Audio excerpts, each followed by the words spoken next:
En fait, pardon les Barcelonais, pardon. Je viens de revoir les actions où il y a eu des polémiques, c'est terrible. Mais en fait, c'est-à-dire le Real, ils jouent à 12 contre 11, mais ils sont quand même Djoufara. Non. Déjà sur cette action, regardez comment il l'a retenu. Regardez, en plus, il est là, il le retient comme s'il voulait le taper, comme si c'était son fils. Comment il siffle pas penalty? Et comment le VAR ne revient pas sur l'action?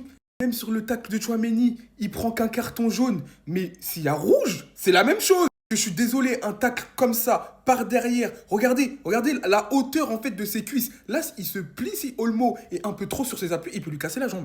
Il peut lui casser la jambe. Regardez comment Ancelotti mange ses chewing-gums. Là, il a avalé ça comme ça, au goulot. Sans parler de cette main. Pour moi, cette main, elle est sifflable. Mais elle aussi, on peut ne pas la siffler parce que c'est un tacle et c'est un geste naturel. C'est pas, en fait, quand on tacle, c'est compliqué de ranger ses bras. Mais elle aurait pu être sifflée. Et quand on voit toutes les erreurs accumulées, 1, 2, 3, 4, ça fait beaucoup. Honnêtement, ça fait beaucoup. Maintenant, je ne pense pas que y ait un achat d'arbitre, même si je rigole évidemment avant. Mais je pense très honnêtement que tout l'imbroglio qu'ils ont créé autour du match a réussi un petit peu à rentrer dans la tête de l'arbitre.